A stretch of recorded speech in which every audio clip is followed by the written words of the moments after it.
Good morning, my friends, and welcome to the program. Happy Saturday.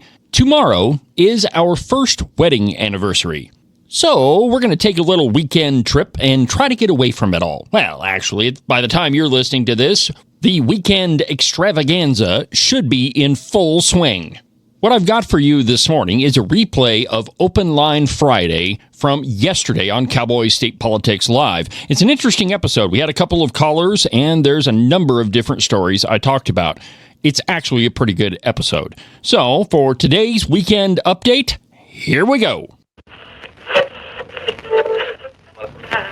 And there's intimacy on the radio, and there's naturalness on the radio that can never be replicated on TV. The marvelous resurgence of radio as a political force in this country. News-related radio programming is evolving. There's a huge hole in our dialogue that can be filled by the synthesis of traditional radio and the freedom that comes from a live podcast. You're about to experience Cowboy State Politics Live. Here we go.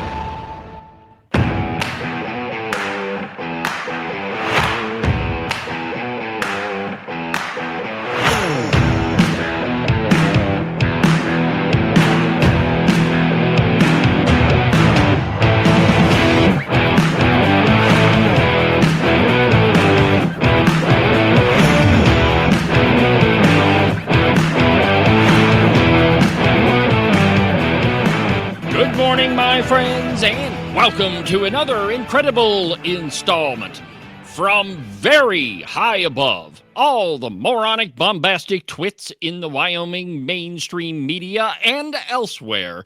This is Cowboy State Politics. I, of course, am your illustrious host, David Iverson, firmly ensconced behind the silver Cowboy State Politics microphone and broadcasting to you from the base of the Bighorns at the Cowboy State Politics Studio in Sheridan, Wyoming. Good morning, my friends, and welcome to the program. Happy Friday. That's right, my friends, back in the studio with my illustrious producer. Yeah, I know. I'm telling you, Agent 29, I did miss you. I don't know what you were doing, gallivanting around, all this representing people stuff. I really don't understand it. We do enough representation right here on the program. But the truth is, Open Line Friday. Yes, it is.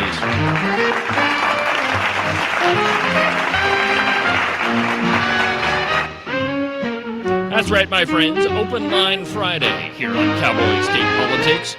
This is the day where we talk about what you want to talk about. You know, during the week, you kind of have to talk about what I want to. I mean, I'll answer the phone call, but most of the time, it's just kind of on my schedule. Not so on Friday. I put this program at grave risk every Friday and just open the phone lines up for the entire show. By the way, that number is 307-374-8989. 374-8989 is the phone number here in the studio. If there's something on your mind that you want to talk about, whatever it is, go ahead and give me a ring and we'll talk about it. So, Ken, it's Friday. You're finally back at work. We really did miss you here, but so why don't you tell our audience where you were? Not here. Well, we know that. Getting a little bit of feedback there. I was down in Hewlett. Most people think Hewlett is up, but it's actually only about 3,100 feet. Oh, it's down. Yeah, down on the Belle Fourche River. They're about the lowest spot there is in the state. And there was a meeting there with the University of Wyoming Board of Trustees members and about a dozen legislators, and we just kind of had a roundtable discussion. Okay. And then we had a prime rib dinner. Oh, of course you did. Thank you, taxpayers. I appreciate that. If you can't beat them, join them, right? Evidently. Prime rib dinner for those miscreants. Yeah. So what'd you talk about? I mean, DEI or what's happening in CTE or any other acronyms? Yeah, there was a lot of CTE, some acronyms. Mostly, to be frank, there were a lot of words spoken and very little said. Yes. It's kind of what you would expect. Everybody has things they'd like to say, and we all kind of hedge around those. Mm-hmm. You know, John Bear was there. He doesn't hedge too much. I don't hedge much myself.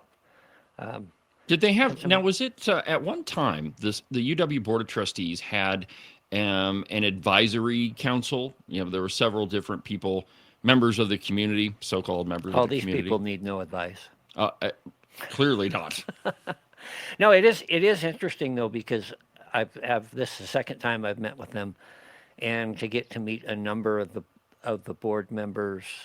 You know, I lived in Graybull when Representative Greer was in business, and excuse me, lived in Thermop. It's kind of interesting to get to know people that you have known about for a while, and get to know another side of them, which is useful. So these things are useful, and you get together. What actually happens publicly in front of the cameras and while the microphones are on is basically superficial. It's the conversations that go on the side and in the back. Had a very good conversation again with Mike Smith, who's he's the XO in charge of, I have to think in military terms. He's the XO and liaison with the legislature, so he and I work fairly closely together. I think it was a good thing. I think they got the message that CTE is important to us, that you need to meet the needs of the people, and that we can't afford to do everything, especially when federal funds start going away. Well, yeah, and if you go, and you and I have talked about this before, that you go anywhere on the University of Wyoming campus, and it's pretty obvious that they think that they can have anything that they want. I mean, you have buildings that are, oh man, they've got to be state of the art, and they are, and thus far they don't just think it; they've got it. They've got anything they want. Yeah, exactly, and I mean, it's all on us. I mean, there was a time in the legislature. Well, wait. Let's be fair there. They have a lot of individual donors, alums, and stuff that give tremendous amounts of money because they like to see their name on a building or something. Well, like that's true, but and there's absolutely nothing wrong with that. I would rather see all of that. You know. Oh yeah, the university has a gigantic endowment. That's the word I was looking for. Yeah. But where I was headed with that is there was a time in the legislature, I think before you even ran for your first term, where it was like every day 70 million for UW here, 170 million, and it was always the number 7 was in there somewhere. It was totally weird. But anyway, we were forking out like wheelbarrows, multiple wheelbarrows full of cash down there. And the truth is the Cowboy Joe Club, and they're probably the best example. You know, the university comes to the legislature and says, we need to upgrade the stadium. Well, the truth is they could go to their Cowboy Joe Club, which has amassed a pretty sizable fortune, and get the money that they need. But it's much easier just to come to the legislature and get the money from taxpayers. So thankfully, you guys are in charge, and we won't be seeing a lot of that. Yeah, it was kind of interesting. We did a tour a couple months ago, and I might have mentioned it. And they were showing us around at some of the new buildings that they've got. And the tour also included an old building that was brand new when my dad was at the university down there in '68. And walked through that. And just you can tell the difference in attitude by the construction. Not just that '68 was dated, but it was fairly, even for the time, was fairly plain Jane. Pretty utilitarian. We need a functional building. And now it's gone far beyond that. And it's nice. I mean, if you can afford it, it's great. And it does help attract people there. But that's not really in the spirit of the Constitution. You know, my favorite building down there is the, what are they called? The Geology Museum, where they've got the big dinosaur in it. Yeah, I've got pictures of me as a kid standing out there trying to throw a pine cone into its mouth. Well, anyway, welcome back. We did miss you on the program, but we're going to begin this morning with some sad news, some extraordinarily sad news. It would appear that Stephen Colbert's show has been canceled, and I know that this is going to come as a gigantic shock to all of you, but you know, the folks at Paramount and CBS, they've decided that Stephen Colbert is no longer profitable. Well, here is what that moron had to say on his show. I haven't listened to this yet, so this is going to be one of those where we just play it and see what happens. Here we go. My parent corporation, Paramount, paid Donald Trump a $16 million settlement over his 60 Minutes lawsuit. As someone who has always been a proud employee of this network, I'm offended. And I don't know if anything will ever repair my trust in this company. But just taking a stab at it, I'd say $16 million would help. This settlement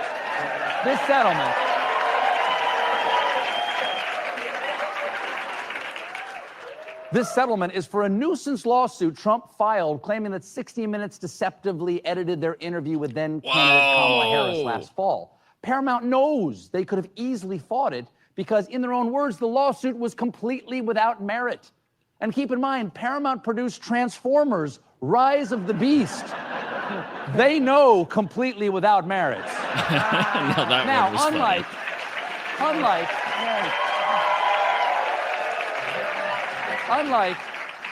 unlike the payoffs from ABC and Twitter, All right. Anyway, Paramount settlement Stephen Colbert. did not include an Stop! All right, Stephen Colbert, no longer on TV. I have to say, my friends, I am not brokenhearted. I'm sure his adoring fans are, but I, for one, am not. And by the way, Ken, if you could, while we're moseying along here, could you see if you could find the YouTube video of that 60 Minutes interview with Kamala Harris? I'll look too, maybe during the break, but see if you can find it. But some other places, some other really good things that I think are in the news. And by the way, on today's program, I've got a lot of different stuff to show you, several different videos. And there was a protest in Sheridan, and we're going to talk about some of the signs that I saw. And, it's always the left that is accusing the right of violence. And it never fails. It's, for everything from January 6th, and I'll admit January 6th was a riot, but that's about all that it was. Charlottesville, you name it. Any chance that the left has to accuse us of violence, well, you'll see it all over the news. But when you see stuff with your own eyes, take pictures of it, and it happens in your own hometown. And I'm not saying there was any violence yesterday. What I am saying, however, is I think there were some folks advocating for violence. But anyway, we're going to get to that in the program. I've got a funny video of J.D. Vance. Of course, how could I not show you the video of the CEO who had his affair outed at a concert on the Jumbotron? I bet. Talk about, and here's the funny thing, no doubt it was with things are rolling into my head. I can't even keep them straight. But it was with the director of HR for the company. So, fascinating video. Got that one for you. Well, you asked earlier, if you're the director of HR, how do you out yourself? Yeah, they figured it out. Do you report yourself to yourself, or do you ask for your own resignation? I don't know. Anyway, so lots of stuff to talk about on Open Line Friday. And once again, that phone number is 307-374-8989. But we begin with something we haven't heard for a very long time. Now, this is one that conservatives have been dreaming about for a couple generations, actually. Decades. But Just the News is reporting that Trump says we have a real shot at balancing the budget. Holy crap. And I quote, President Donald Trump said Wednesday that during his second term, there is a real opportunity to balance the budget. A lofty goal that has eluded 4 presidents, including Trump as the 45th president. Between bringing in an unprecedented $106 billion in tariff revenue thus far, shrinking the size of the government thanks to the Supreme Court's rulings on federal layoffs, and continued rescission packages, he said, I have a real shot. Quote, we're taking in tremendous amounts of money. Everybody says so. It's absolutely fantastic. It's tremendous. It's the most amount of money ever. Okay, anyway, you saw that we had a $25 billion surplus last month. And that in and of itself is pretty amazing, that we had a surplus. Admittedly, it's only 1 month. But when's the last time you heard that we actually had more, we brought in more money than went out? It's been a while. Newt Gingrich is probably dancing. Oh, yeah. But the problem is it won't make any difference because NPR won't be there to announce it, and all the people will be dead because they didn't hear the emergency warning system. That's true. NPR lost their funding too, which, again, we may maybe have to have some like Happy Times or Here Again music. We need Elmo. That's true. We do. Well, I don't know. Elmo's been on kind of a tirade. Well, anyway. So Trump noted that the majority of the current tariffs currently relate to automobiles, car parts, aluminum, steel, but that on August 1st, tariffs will extend to other foreign goods, accelerating tariff revenue that could contribute substantially to an alternative to the Internal Revenue Service. Quote, we could use the External Revenue Service, and we wouldn't need the Internal Revenue Service. But that money is very substantial. It's hundreds of billions of dollars.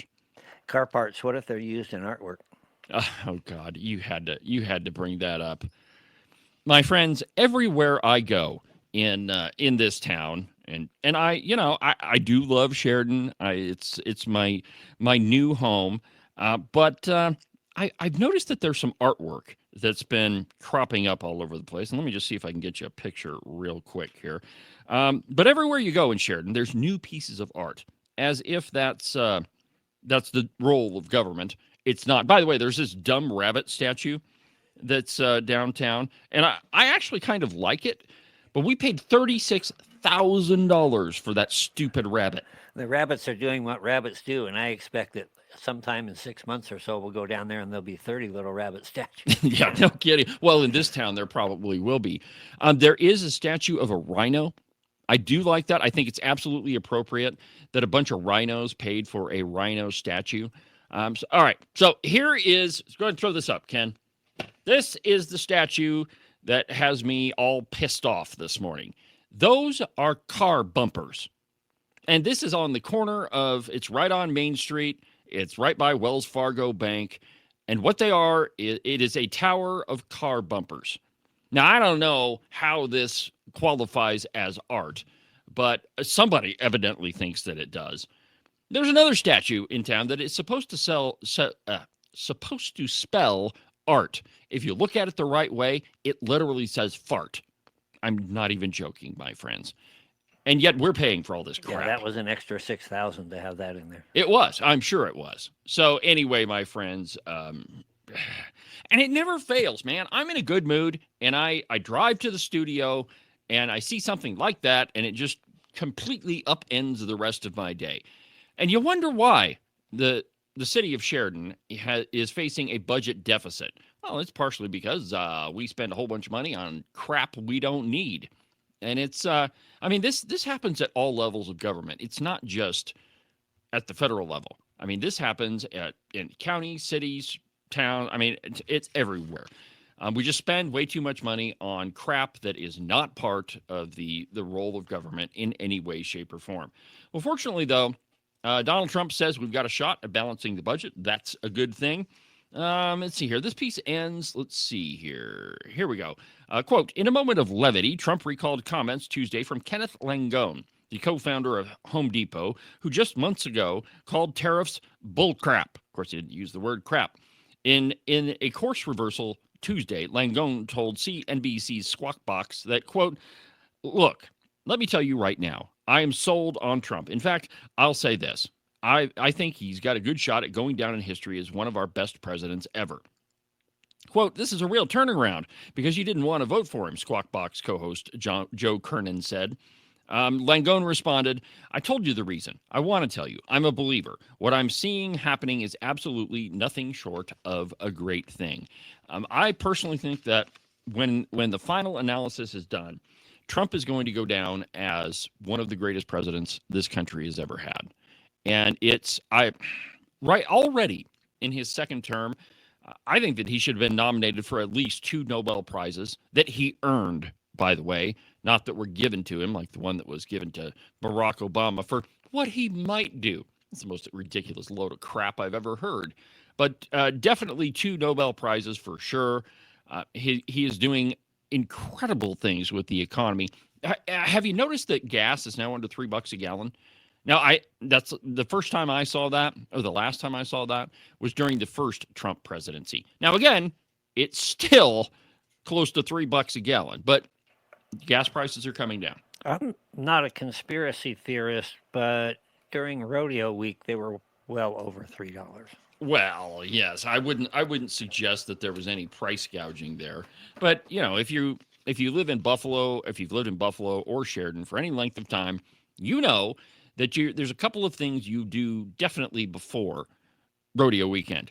You fill up your gas tank, and you go grocery shopping. At least that's the way it was in Buffalo. And, of course, if you live here, you don't have to get a hotel room. But the things that go up in price during rodeo weekend are gas prices, groceries, and hotel rooms. And I mean, I think that you ought to be able to make money with fair prices. But, I mean, it's your business. And if you want to jack up the prices, that's capitalism, baby. If people don't like it, they'll go somewhere else. Speaking of going somewhere else or with our money. Elmo. Poor Elmo. What are we going to do? Well, in the rescissions package, which, by the way, I talked about this, I don't know, yesterday or the day before on the program, was only $9 billion. Nine. That's it. Not 109, not 209, $9 billion. That's it. That's all that they could muster. You realize what you just did? What's that? You said only 9 billion. Yes. Yes, I did. It's getting to you. It is. Well, and when you're dealing with numbers like trillions and see, and I'm about to sneeze. So hit the sneeze button in just a minute. Nope, lost it. Nope. Well, maybe. I don't know. Anyhow, I must be allergic to bullcrap numbers. So $9 billion was the rescission package, and mainly it was focused on NPR. And there was, what was the other thing? Maybe it'll tell me. Anyway, NPR was a big part of it. So from the cow pie. It was foreign aid. Oh, yeah, USAID. That's right. LGBT programs in Uganda or something. From the cow pie, in a rare article written by leftist Jimmy Orr, entitled House Votes to Defund Public Media, Gouging NPR and PBS. And I quote, by a 216 to 213 vote, the U.S. House on Thursday approved a Trump administration plan to rescind 2 years' budget from the Corporation for Public Broadcasting. U.S. Representative Harriet Hageman voted for the measure, which also impacts PBS and NPR. The measure, which also cuts $7 billion, yep, here it is right here. If I would have read the article, I would have had the answer. $7 billion from USAID will now go to President Trump's desk for his signature on Friday. Wyoming's sole congressional member, U.S. Representative Harriet Hageman, who has called the programming of NPR and PBS leftist propaganda, voted in favor of the act. Quote, the House just sent $9 billion in rescissions to President Trump's desk, cutting woke and wasteful spending. Another promise delivered, and I look forward to continuing the fight to right-size our federal government. In the past, Hageman has said that the public's trust in the national public media outlets has been lost. And I don't know if they ever had any trust, because for as long as I can remember, NPR has always been leftist. Whether their programs, let's see, All Things Considered, and they have, a number of things that purport to be fair journalism. They're really not. And if you want to get a leftist perspective, turn on NPR. They did have Click and Clack, the Tackett Brothers. But, that's one of those shows that easily could have made it on its own. Absolutely. And that's the whole point, is if you're putting out a quality product, you don't need supplements. Well, take that, wind energy. Well, yeah, exactly. And you're exactly right, Ken, that with the free market, programs should rise and fall on their own. Well, all products should rise and fall on their own. Colbert. Yeah, it's like Stephen Colbert. The reason why his program got canceled is it was not profitable anymore. Now, he can complain about Paramount or anything like that, but the truth is his ratings are in the crapper. And, well, nobody wants to really listen to him anyway. But ratings are terrible, and, they weren't making any money. So, TV is a business just like anything else, just like this show is. Well, we need to get more sponsors, which, by the way, if you want to be a sponsor of Cowboy State Politics, shoot me an email. The address is david@cowboystatepolitics.com. Well, anyway, so the House voted to defund NPR. Now, I want to just talk about this for a minute, Ken. You not to pick on you for your advanced age, your vast experience, but for as long as I can remember, NPR has not been fair and balanced. Even when I was really little and, there were, my sister and I used to watch Reading Rainbow, and yes, we watched Mr. Rogers. But even so, those programs, to some degree, were pretty biased. They always have been. I remember one time you couldn't get a lot of radio stations where we were living, and I came to my dad and I said, I've been listening to NPR lately, and the look on his face was kind of priceless. And I said, I know, but at least they can speak proper English. That's true. And when you listen to a lot of the local shows, they're so bad. It's terrible. Like, the enunciation is bad, pronunciation is bad. But there again, it's homegrown media. Well, just to give you an idea of where NPR is at and where PBS has been at. Their CEO was in front of Congress not that long ago, and again, this is another one of those sound bites that I didn't quite prep for today, but let me go ahead and play it. And just listen to this. Do you believe that America is addicted to white supremacy? I believe that I tweeted that. And okay, so hold on. This is what is her name? Her last name is Marr, but anyway, she is the CEO of NPR and PBS, and she's sitting in front of Congress, and my new favorite congressman is questioning her, and he's done this with a number of different people, goes into their social media and just pulls down all of the posts. And so I know I've played this on the show before, but just go ahead and give it a listen here. as I've said earlier, I believe much of my thinking has evolved over the last half decade. It has evolved. Why did you tweet that? I don't recall the exact context, sir, so I wouldn't be able to say. Okay. Do you believe that America believes in black plunder and white democracy? I don't believe that, sir. I don't You think know so. tweeted Statement that in comes from- reference to a book you were reading at the time, apparently, The Case for Reparations. I don't think I've ever read that book, sir. You tweeted about it. You said you took a day off to fully read The Case for Reparations. You put that on Twitter in January of 2020. Apologies, I don't recall that I did. Okay. I'd no doubt that your tweet there is correct, but I don't recall that. Okay. Do you believe that white people inherently feel superior to other races? I do not. You don't. You tweeted something to that effect. You said, I grew up feeling superior. How white of me. Why did you tweet that?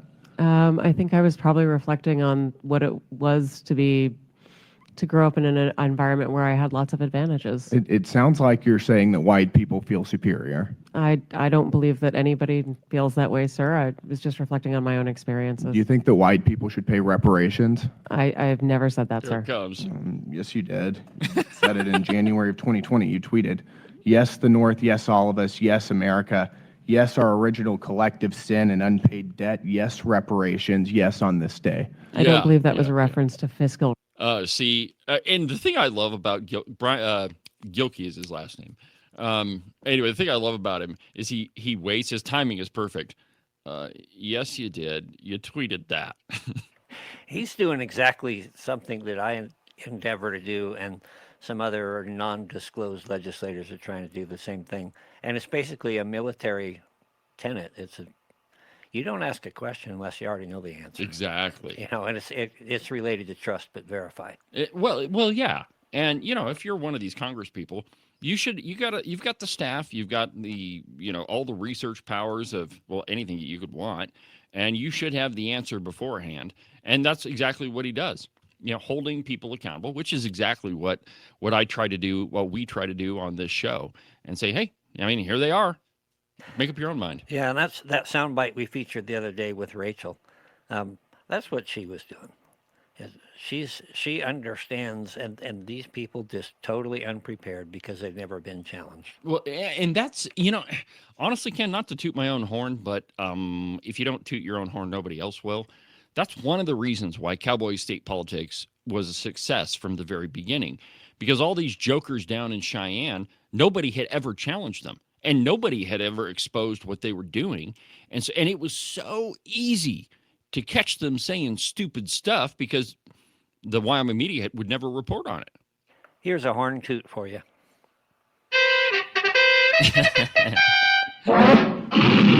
Exactly. All right. So next story here. And this one, again, is one of those revelations of the blatantly obvious.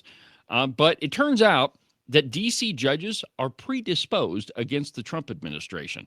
I know. I was shocked to see this myself.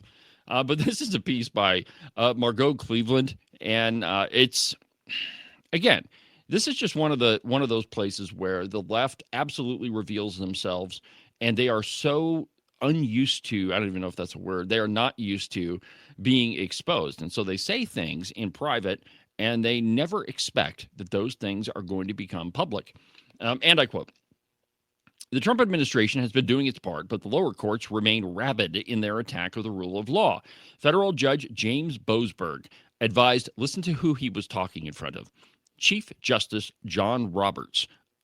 and some 24 other judges that his D.C. colleagues were, quote, concerned that the administration would disregard rulings of federal courts leading to a constitutional crisis, according to a memorandum obtained exclusively by the Federalist. That Judge Boasberg and his fellow D.C. Circuit Court judges would discuss how a named defendant in numerous pending lawsuits might respond to an adverse ruling is shocking. Equally outrageous is those judges' clear disregard for the presumption of regularity, a presumption that requires a court to presume public officials properly discharged their official duties. During the week of March 11th, so this is before all Boasberg started coming out with all of his rulings against the Trump administration. So he's sitting in front of in front of the Chief Justice of the U.S. Supreme Court, and they're having a conference, a judicial conference. Well, they met in Washington, D.C., and for the first of its 2 regular meetings, as the U.S. Court's webpage explains, quote, the Judicial Conference of the United States is the national policymaking body of the federal courts. The Judicial Conference consists of Chief Justice John Roberts, who presides over the body, as well as the chief judge of each judicial court, the chief judge of the Court of International Trade, and 1 district judge from each regional circuit, making for a group of approximately 30 judges. While the Judicial Conference mainstay is considering, quote, administrative and policy issues affecting the federal court system and making recommendations to Congress concerning legislation involving the judicial branch. But in a memorandum obtained exclusively by the Federalist, a member of the Judicial Conference summarized the March meeting, including a working breakfast at which John Roberts spoke. Quote, Chief Justice Roberts expressed hope that that would not happen, and in turn, no constitutional crisis would materialize. But you see, Boasberg and the rest of his judicial cohorts had raised concerns that the administration would disregard rulings of federal courts leading to a constitutional crisis. And so, and the implied action they were taking here is to act presumptively, to act ahead of time. So in other words, they have a defendant, albeit he's the president of the United States, and already before the trial has ever happened, before they've seen any evidence, before they've heard any arguments, they've already decided how they're going to act, what their ruling is going to be. This is the exact opposite of the way our judicial system should work. And that they were arrogant enough to say it in front of Chief Justice John Roberts is amazing. Now, nobody's ever going to argue that the Chief Justice is a conservative. He's not. He's not. I mean, you can blame him for Obamacare and a whole bunch of other crappy rulings, but he is the guy that's in charge of the U.S. court system, the U.S. Supreme Court. He was leading this body, and the arrogance of these judges. And, you know, we all expect that when you go to court, you're supposed to be judged fairly. But we all know, given the last, 4 to 8 years, that perhaps in some cases the decision has already been made. And one of the problems in Wyoming, and Ken, maybe you have some thoughts on this, but one of the things that we all know is if you take a case to court, the likely judgment of it is you don't have any standing. I mean, I have lost count at how many cases have been thrown out of court because of a lack of standing. It sure does seem to be that way. And just incidentally, one of the people that was down there in Hewlett was Representative Martha Lawley. Did speak to her, and she's busy for a couple of weeks, but she is interested in coming in and talking about this very issue. I had a great discussion with her at the Ramaco ribbon cutting. And I mean, we were just talking about, a couple of different issues surrounding the Wyoming judiciary. And one of those was, all right, Martha, you've got to admit that the way we pick judges is kind of a little bit messed up. I mean, we don't even confirm them or anything. It's just whomever the governor wants, he gets.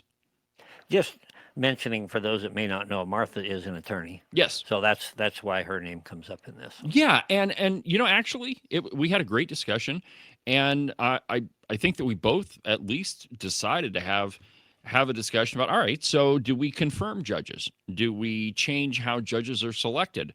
At the very least, it deserves a little bit of scrutiny, because think about who is now on the Wyoming Supreme Court. Attorney General, the NAG, Bridget Hill. Former Attorney General Bridget Hill.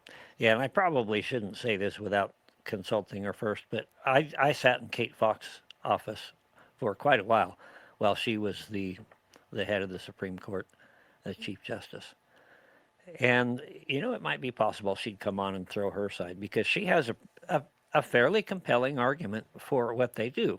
Obviously, you would have to be able to get it passed. I would love to have Yeah, have well, Kate Fox on the program. I'll reach out to her, see if we can get that. I think that would be a fascinating discussion. But all across the board, not just in Wyoming, but all across the country, there are examples of courts who, I don't know. I try to be pretty open-minded about this whole thing, but they all seem to be very, very biased. And it's, there are a lot of arguments that have been made that the Wyoming Supreme Court is very, very, very liberal. And it makes sense. Who's been the guy that's been appointing justices? Our liberal governor, Mark Gordon. We'll have more when we come back. Open Line Friday on Cowboy State Politics.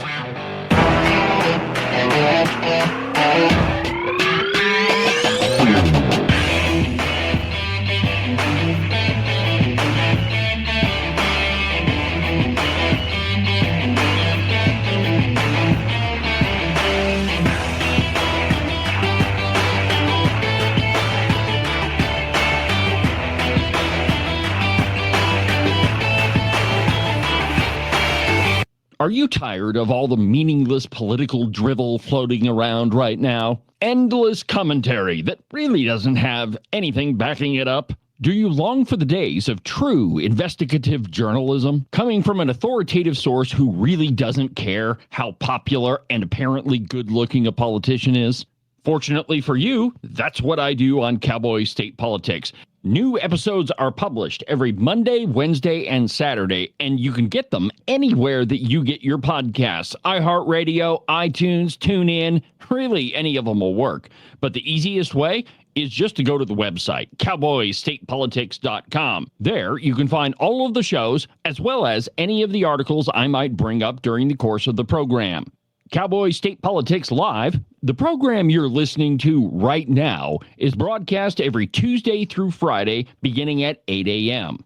Pay attention to all of that other block-headed nonsense if you want. Just make sure that you don't miss an episode of Cowboy State Politics. And now, back to our program.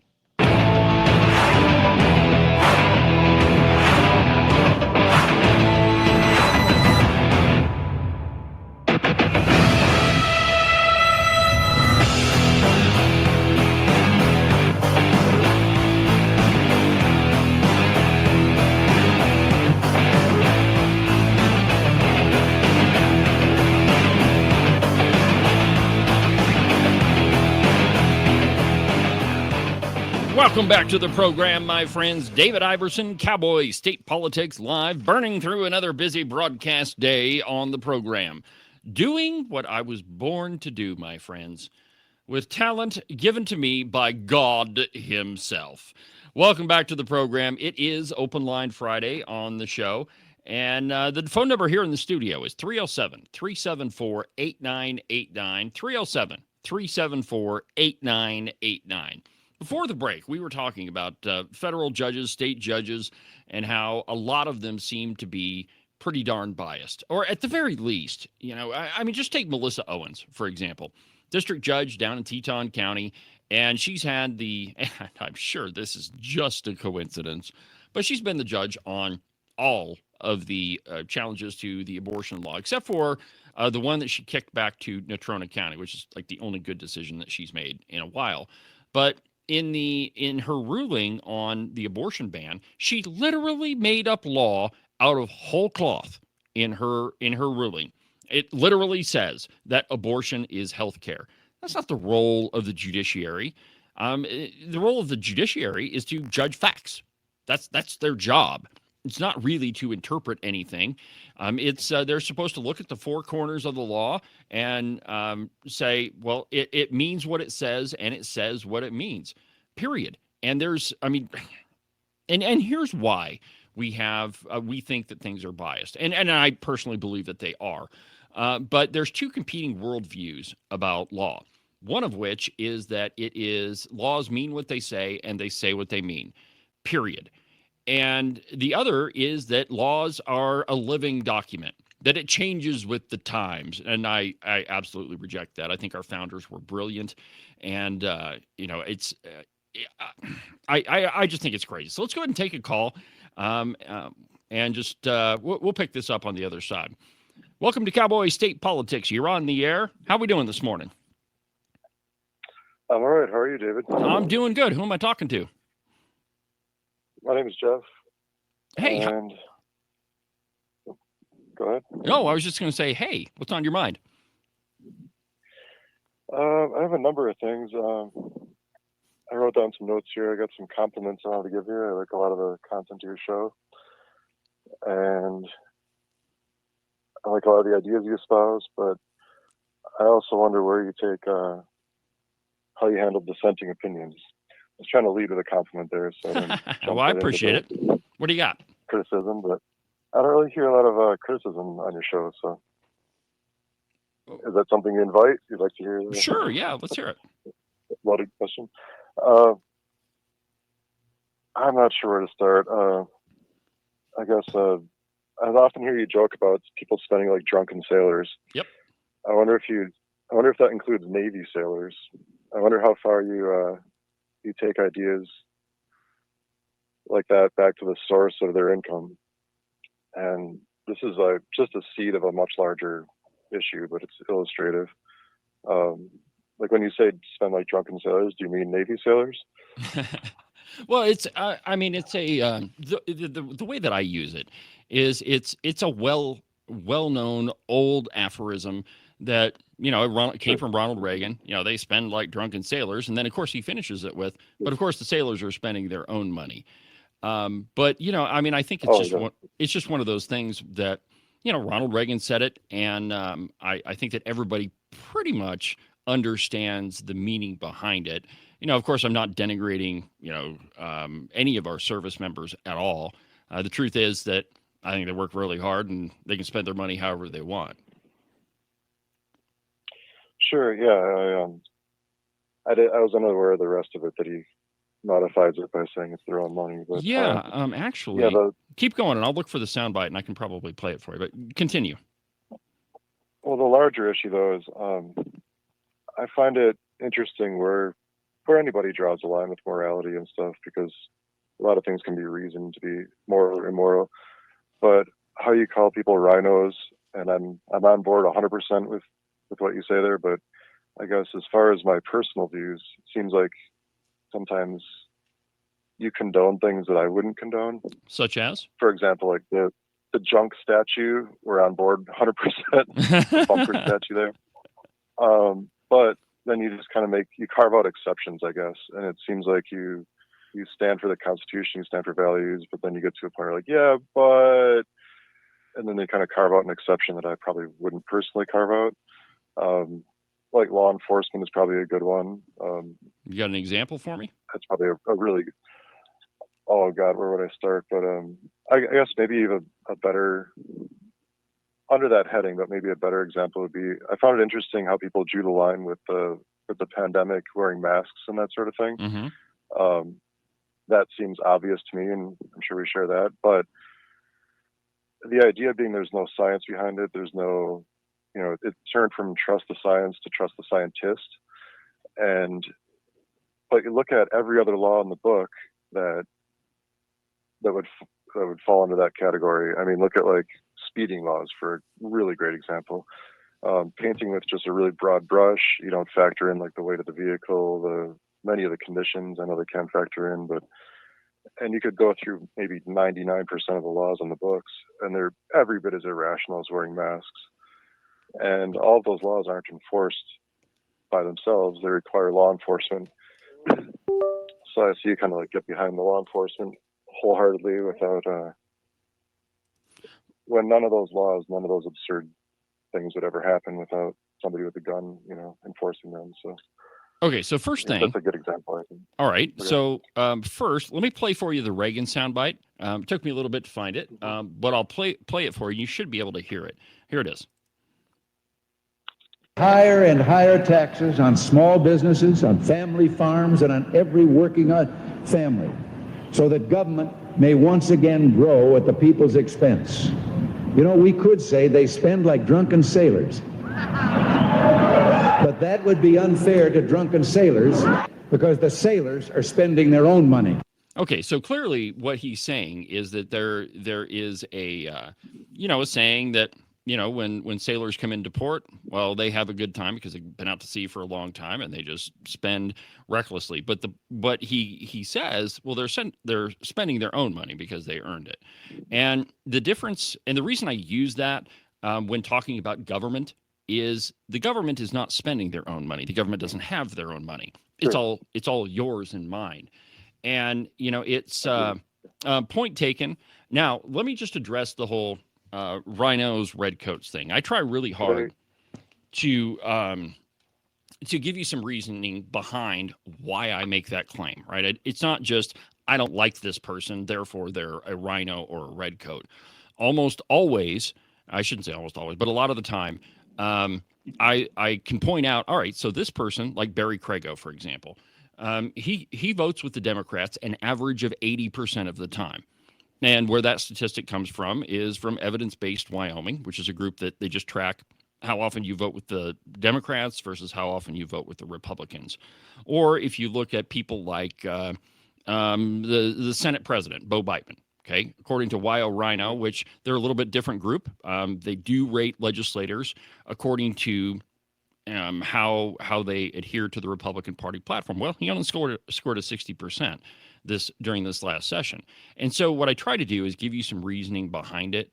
And I think a lot of that, when we tend to throw words like rhino around, a lot of us don't think about, okay, so why is it that this person might be a rhino or might not? Certainly the media tries to paint it as, well, they're just calling people names. Now, the rest of it, like carve-outs, let me give you an example. Maybe one that you were thinking of. So I was talking about the crappy statues in Sheridan, and I make the joke that, all right, no, I'm okay with the big rhino statue. And the reason I say that is it was a bunch of rhinos that paid for a statue of a rhino. And I'm actually making a joke. I don't think that that's the role. Yeah, it's not the role of government to beautify a town. If townspeople want to get together and create a park or whatever, I'm cool with it, but not government. I mean, carve out. Well, I guess the Navy sailors thing. You don't need to answer this, but the question is, does a Navy sailor spend his own money? I guess that's fundamentally the question there, and you could get into that or think about it. But at what point, if it's like a government agent spending my money, there's any degree that you could take that idea. If someone's a government subcontractor, if they're like a private business who's contracted to build a school for the government, for example, are the carpenters on that school, are those spending government money, or is it their own money? So that was a fundamental idea there. We don't need to get in the weeds of that. But as far as carve-outs, I mean, more fundamentally, like you say, you uphold the Constitution and that sort of thing. Yeah. Fourth Amendment. But then when it comes to masks, you say you're up in arms because it's completely arbitrary, capricious, and illegal. But then I'd say the same thing applies to a bunch of other things that you don't think it applies to. Okay, Jeff. For example, speed limit. Jeff, let's talk about that for a second. This is Ken. Sure. Wyoming doesn't have a helmet law. Wyoming, sure. There are a lot of laws. We don't have we have a seatbelt law, but it's not a primary enforced. And the reason is, who gets harmed? If I do something that is only going to harm myself, masks, for example, and the science was never behind the mask. I think you'd have to admit that. But I think he did. Yeah. So it kind of comes down to that. We always go back to the harms principle. If there's something that I'm doing that potentially is going to cause great harm to somebody, like driving 100 miles an hour through town, speed limits are appropriate. So the laws are meant, what government is supposed to do is it is supposed to protect individual liberty. And individual liberty sometimes needs to be protected from our neighbor who is exercising his liberty in such a way that it's going to endanger us. So it's kind of keep us all safe together. I understand. I guess I think I would completely agree with you. There are way too many laws on the books, and there are a lot of laws that shouldn't be there. But for example, the main difference between the mask thing, the mask mandate, and speed limits, who's it hurt? Yeah, I think my idea though is that I don't think someone speeding is necessarily hurting anyone any more than someone not wearing a mask.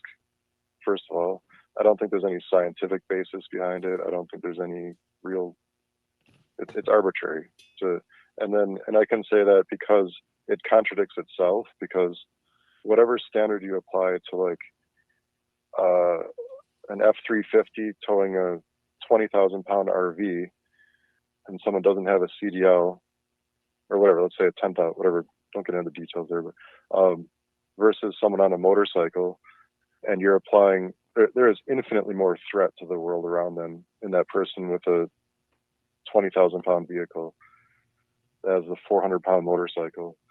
Yet you'll apply the same speed limit to both of them. So when you have an internal contradiction like that, it's very illustrative of the arbitrary and capricious nature, and you're painting with a broad brush, and it's kind of fundamentally bigotry, I guess. Well, I don't know that. I mean, I don't know that it is entirely arbitrary, because I think that, take your truck example, right? They've got a 40,000 pound load on, and they're going through town. Now, I mean, I would agree that if they're doing 20 miles an hour and the brakes fail, they're probably going to plow through the side of a building. I would agree, but the possible damage that could happen if they're doing 50 miles an hour through town and their brakes fail is exponentially higher. Now, let's take an interstate, for example. There are two reasons in my mind, one of which is legitimate, the other is not. Two reasons behind speed limits. One is so that you don't get into a horrendous crash, which I would argue that you could probably get killed doing 30 miles an hour just as well as you can at 70. So part of that is to protect you from yourself, which that reason I would say is completely illegitimate. The secondary reason behind that is for other people. If you are traveling at a high rate of speed, the likelihood it is much easier for you to lose control of your vehicle and crash into something else or damage somebody else's property. And so I think that when we talk about laws, I mean, we would like them to be black and white. But the truth is that rarely are they black and white, except of course when you're talking about things like murder. But I mean, that's an extreme one. I would say the speeding one, that's a good example, because I mean, if you are a skilled race car driver and you're doing 100 miles an hour, you're probably okay. But if you're me and driving 150 miles an hour, that's another thing. Yeah, it goes beyond that. Speed limits are not arbitrary and capricious. They are set up primarily due to reaction times. And so you've got to be thinking, if you're driving through town, there are a lot more things that could go wrong that could suddenly happen. And you need to have time to be able to adequately react. And we also need to be able to compensate for some mechanical failure in that. So that's why the speed limit would be the same for a truck as it would for a motorcycle. Things are happening just as fast, and you need to be able to have that time to react. Well, it's reaction time plus response time, where the motorcycle has a stopping, it's all rated in car magazines and that sort of thing. The stopping distance might be 60 feet for the motorcycle. And I threw out the number of 20,000, but with modern 1-ton pickups, you can have 50,000 pounds going, pushing 50,000 pounds going down the road with a fifth wheel. They're pushing 40,000 rated for the trailer. The truck's 10. And number one, that thing is not going to stop at all. You have an unskilled driver without a CDL. And when it does impact something, it's going to just destroy everything in its path. Sure.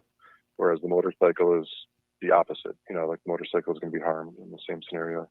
So you have much longer reaction time, or response time, I should say. Oh, this I know. Yeah, the reaction time might be the same, but anyway, yeah, that's like. Go ahead. Oh, I was going to say, no, I mean, I think that you and I agree on, at least part of it. And I appreciate the call, Jeff. I got to run, man, but I'll give you the last word. Yeah, I did have a couple other points. One is it's nice to have Ken on the phone. I'd like to push back on, I think you guys are good guys in a lot of ways. I don't mean to sound too critical here, but, and I think a lot of people share values and it's easy for them to turn against one another on more minor things, and it's a real shame. But I've had an issue that I've tried to bring up with Clarence Stivar, and I think Ken has been involved actually. And as far as the values that you've espoused on your show, as people are responding to issues and that sort of thing, I don't want to throw someone on, discredit him too much here, but because he did take on an issue that I had, Clarence did, and then I think the number is 3 times that he said, yeah, I'll get back to you on Friday. We'll definitely talk about this. It'll be handled, and then never did. And then months later, same thing. Months later, same thing. And I know there's the one representative you say you have a running tally of like it's been 800 days since he was invited on the show. 1,465. That's Landon Brown. Thank you. Yeah. I have a similar thing I could run with like Clarence Stivar. With like it's been 1,000 days since he said he'd get back to me, and he still hasn't done it, and did so 3 times. And it's been kind of loosey with the football at one point where it's like, you're really going to get back to me this time? Because this is the 3rd time. Like, yeah, for sure. Friday, I'll get back to you, and then just doesn't happen. And if I could, I need to state that for the record, for what it's worth. And one more thing for another show, I'd love you to dig into home mortgages. I think it's a topic that you could probably educate yourself better on. And if I could plant a seed that you could think about, when someone mortgages a home with a bank, the bank prints money, and who owns the home at that point? And I'd love to get into it. I know you said you need to get going, but that's something you could really, I think you're probably uneducated and you haven't thought through who actually owns the home. And there's a really deep issue there, and it's really kind of, at the risk of being hyperbolic, I'd say it's probably like the end of the country, meaning this country relies on a middle class, and when people give up their home ownership and create debt, I think that's the end of the middle class and kind of the end of the country. And yeah, I'll leave it there. But right on. Well, we'll for another time maybe. I'll dig into it. My sister happens to be a mortgage lender, so maybe I'll get her on the program and we can talk about it. Thanks for the call, Jeff. I really appreciate it. We got to run to a break, but when we come back, we're going to talk about Mr. J.D. Vance. I know. I just can't get enough of the guy. We'll be back in just a second.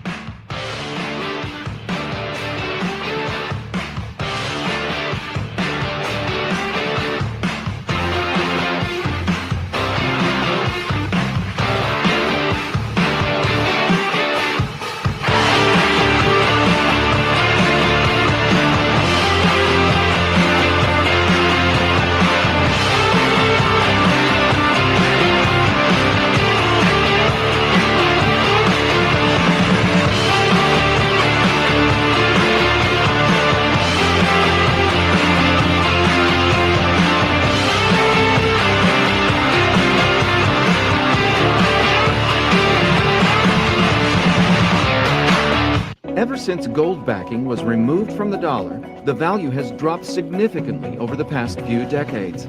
Experts say this is one of the main reasons goods are more expensive and your savings are worth less each year. How would you know how many dollars to save for retirement if the valuation of the dollar changes over time? Would you work all week for that $20 gold piece? Let's look at the valuation of this coin from the 1970s to today.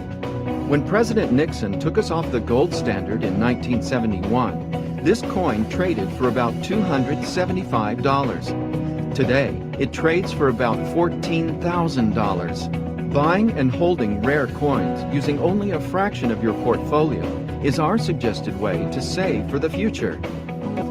Call U.S. Coin Capital at 1-800-878-2646 to get your free United States Gold and Silver Buyer's Guide.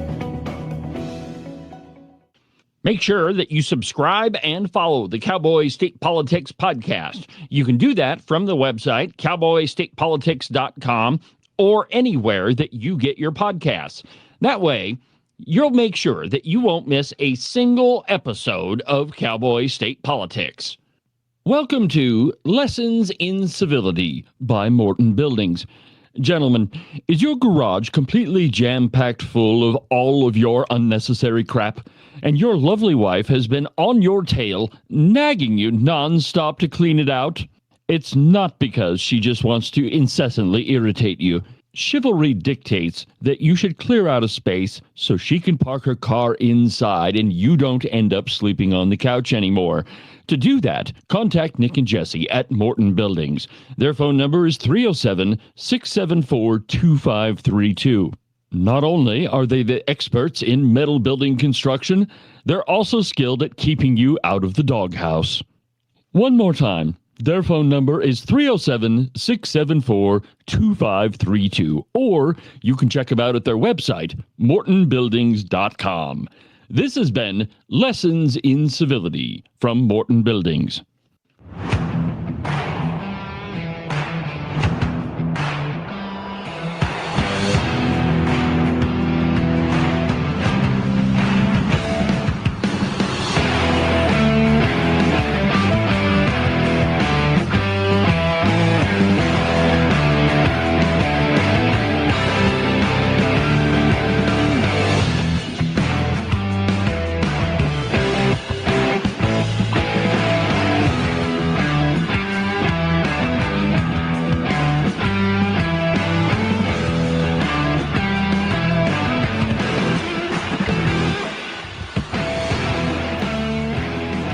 Welcome back to the program, Cowboy State Politics, live on YouTube, on Facebook, on X, and on Rumble, pretty much everywhere. I mean, let's be honest.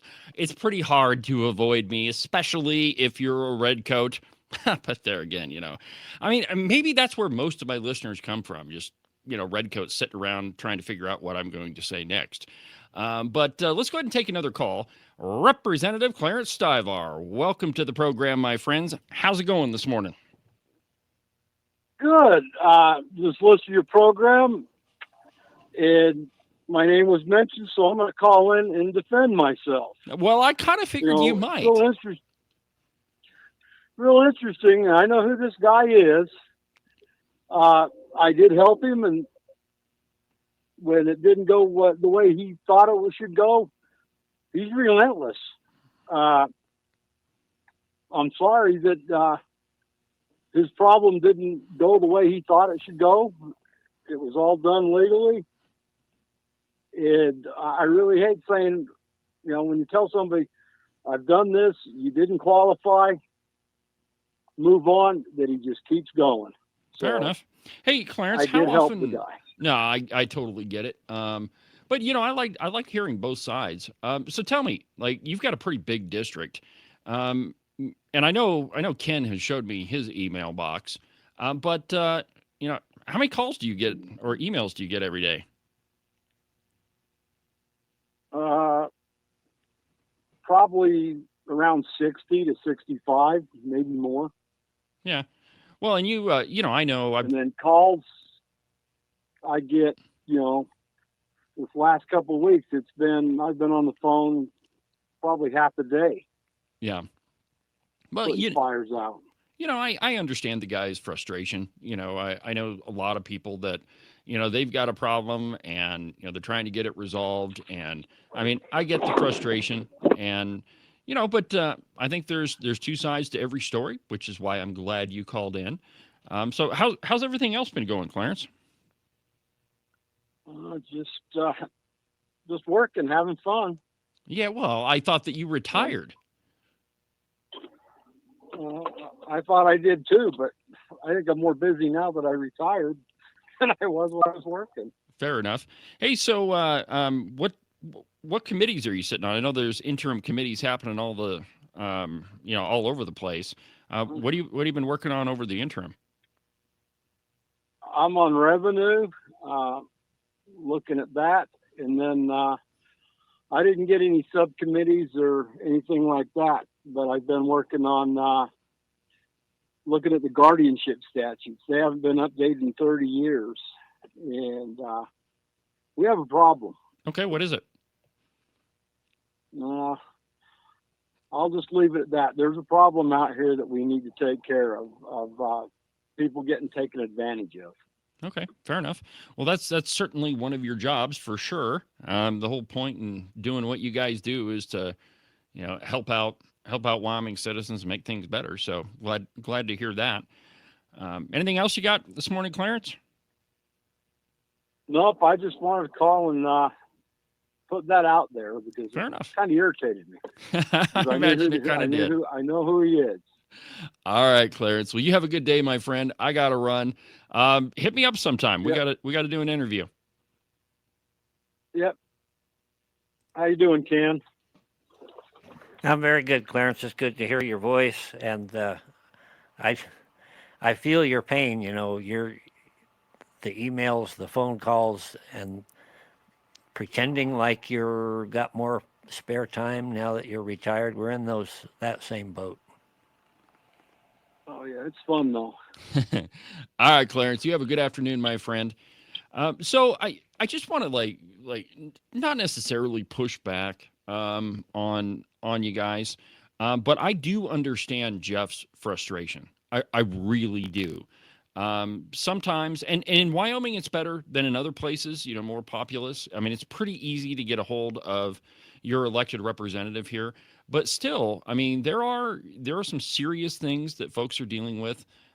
Taxes, that's a really big one. In Johnson County, I have a lot of sources that told me that the county just arbitrarily raised everybody's property taxes. And we were told the whole time, through the whole legislative session, that it was going to get fixed. And, I understand the inner workings of all of it, and I understand what happened with House Bill 45 and with and Senate File 69. I understand the inner workings of it, and I would argue that things are demonstrably better. But when you're the person that's struggling, trying to figure out how you're going to pay your property taxes, and you're told all the time, well, things are going to get better. Well, I understand the frustration. I absolutely do. Not saying that that's what Jeff's issue was. I was just using that as an example. But I totally get it. And, sometimes it gets really frustrating when you feel like you're not being heard. Oh, I get it too. I get frustrated that I can't help more people. In a lot of them, somebody calls with an issue, for example, with the VA. I had 2 or 3 phone calls over the last week about that. The VA really isn't, that's more of a federal issue. In my position, I can help apply some pressure, but there's not a lot I can do. If it comes down to something that is within the state, generally it takes a lot of research. It takes a tremendous amount of calling.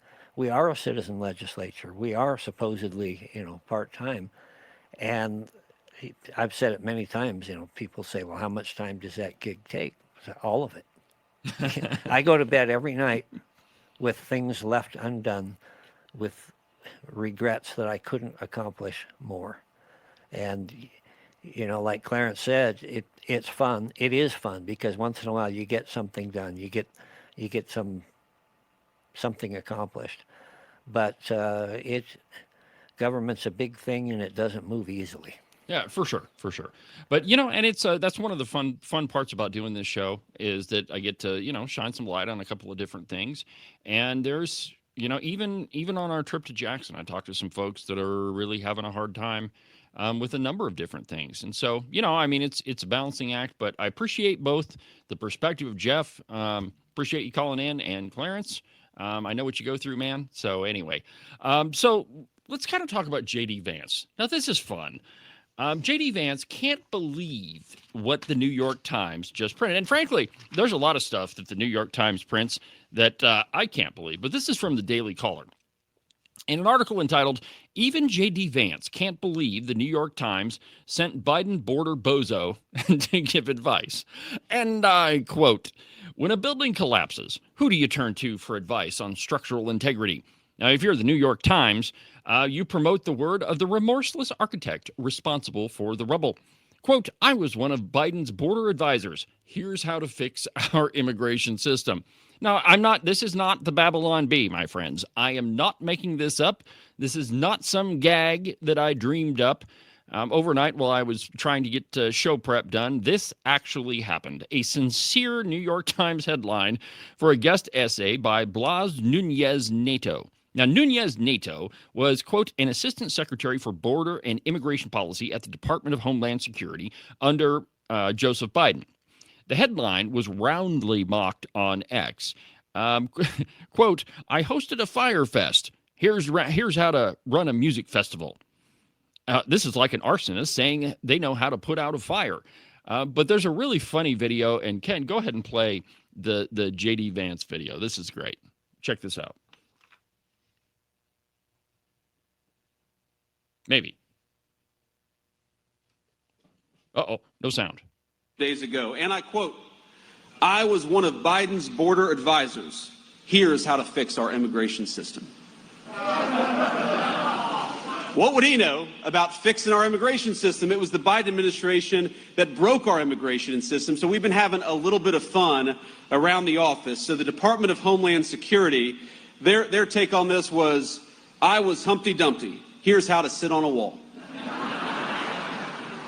But be careful what you wish for. Now we're in northeastern Pennsylvania. I assume that this is Eagles territory. Is that right? Okay. Some dissension here. We've got a lot of Eagles fans, but not 100% Eagles fans here.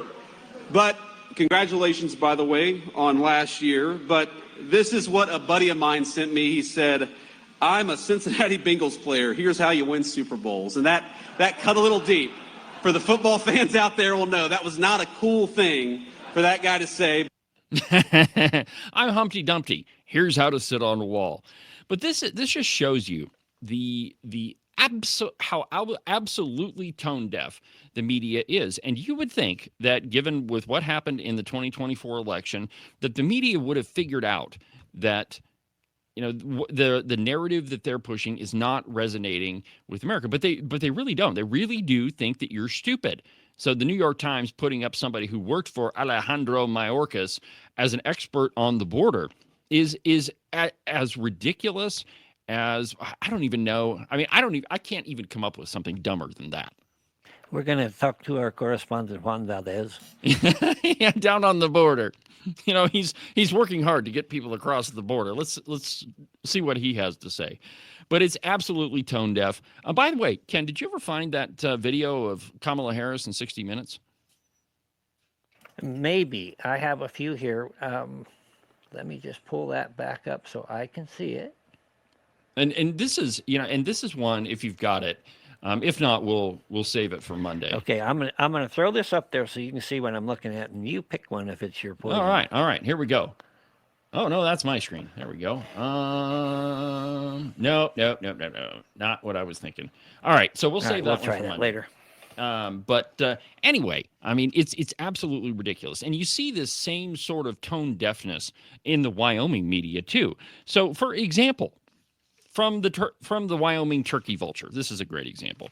So our legislature passed House Bill 172, which was the repeal of gun-free zones across the entire state of Wyoming. And the whole point is that nobody can really tell you, you know, that you can't keep and bear arms. The Second Amendment is very, very clear. Now, there are some provisions in there which I think are incredibly stupid, one of which said that the school districts can come up with a policy.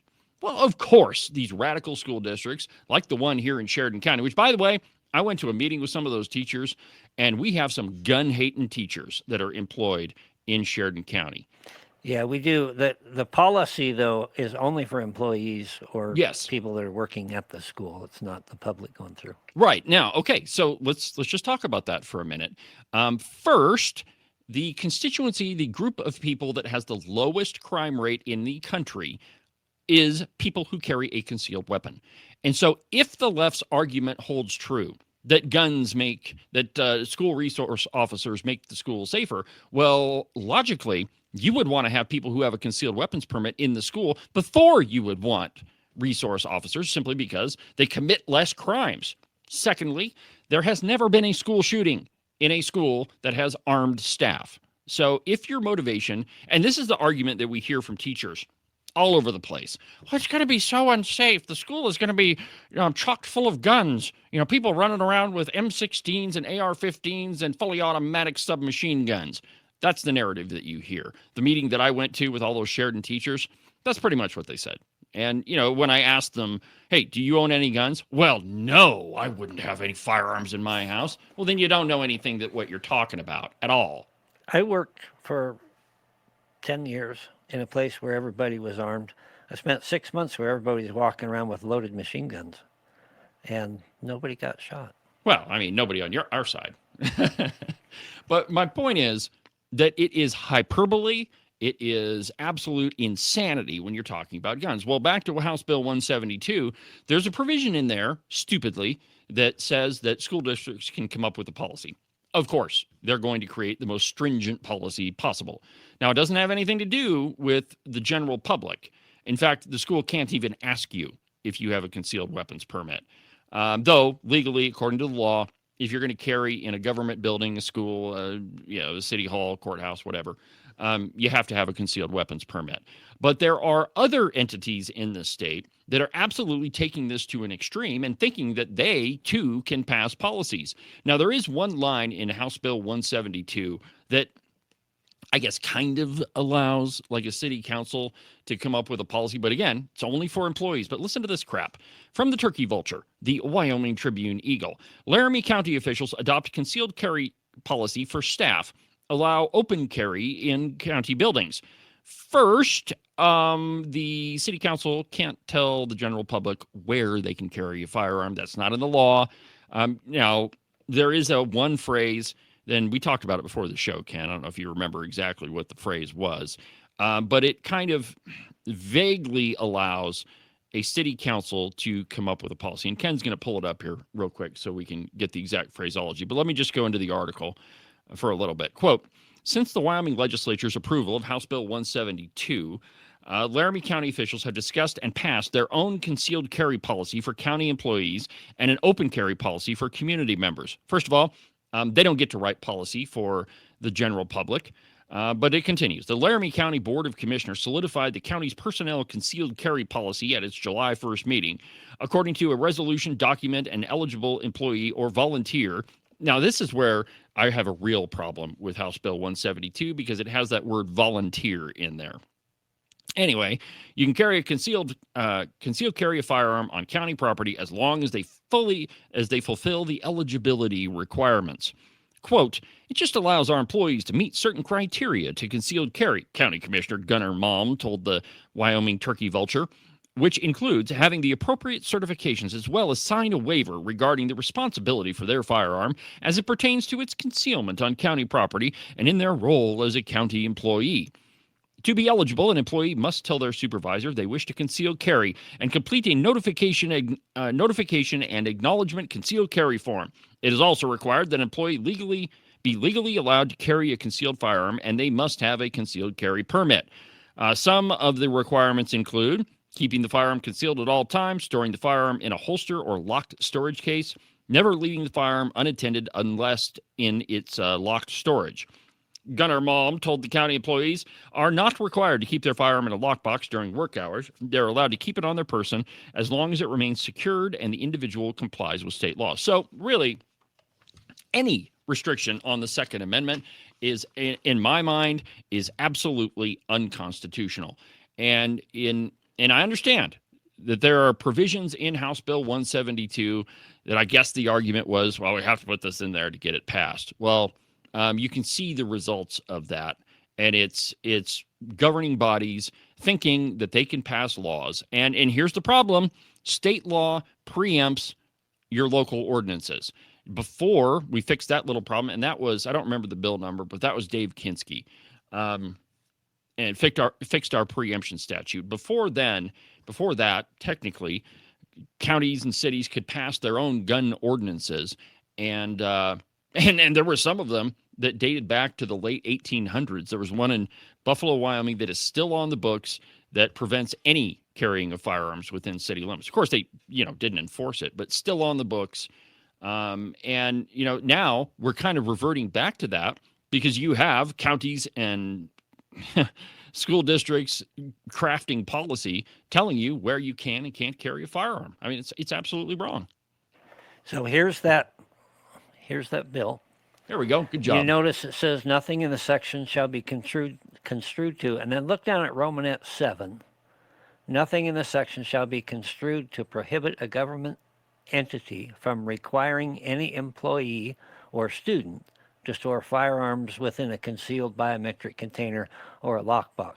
So they can, apparently, for rules, make that exception. The other things are all pretty much limited to schools. Yeah.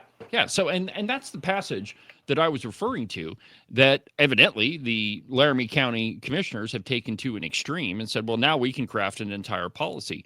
And these policies that have been crafted by mostly school districts are absolutely onerous. There was one in Natrona County that was passed. I guess they only have one school district, but it required like 50 hours of live fire training. Do you know how many rounds you can go through in 50 hours of live fire training? The whole point is to make it so onerous that you don't carry your firearm because it's too big of a pain in the butt. And that is absolutely against the spirit of the law. And if the turkey vulture had any respect for the truth whatsoever, they would point this out. But, it's, of course, it's the media, and they're not going to do anything of the sort. Man, it just really ticks me off, the amount of liberals we have in our county commissions, on our city councils. And if you need any further evidence, look who's the president of the Wyoming County Commissioners Association. It's a Democrat from Teton County. Her name is Natalia Macker. She was the only one nominated, by the way, which should tell you how conservative all of your county commissioners are not. All right, moving on. Something that's a little bit funnier, perhaps. But there's this great piece in the Daily Caller, and it's entitled "Democrat New York City Mayoral Heartthrob Zoran Mamdani is Peddling Leftist Lies." And, of course, he is a radical socialist, basically a communist. There he is. Look at that face. Man. Look at that smile. How could you not vote for that guy? Really. All right, so the piece starts out, quote, "The Democrats have their stalwarts, Representative Jesse Jasmine Crockett and AOC Alexandria Ocasio-Cortez, Senator Adam Schiff, and the rest of the squad, as all sharp as tacks, I'm sure. Now, the newest flavor of the month is a socialist, communist, New York City mayoral heartthrob, Zoran Mamdani. Mamdani was born in Uganda and is a Muslim. He checks so many of the boxes that the Democrats could go right to the top. In fact, I heard the Democrats already have someone working on a Hawaiian birth certificate for him.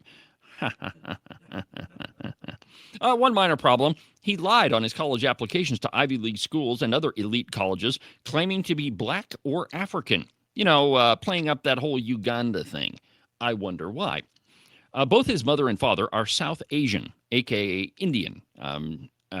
The only difference between Mamdani and Senator Elizabeth Pocahontas Warren is that Mamdani's claim to be an Indian can pass a lie detector test. Saying he's black and Asian might get Mamdani sued by Tiger Woods for trademark infringement. Of course, it is Tiger Woods who patented the space and ran his great golf career with no affirmative action or help from DEI. Now, go ahead and throw this quotation up on the screen, Ken. Quote, the young left thinks that socialism's great offerings are free education, free healthcare, and free housing.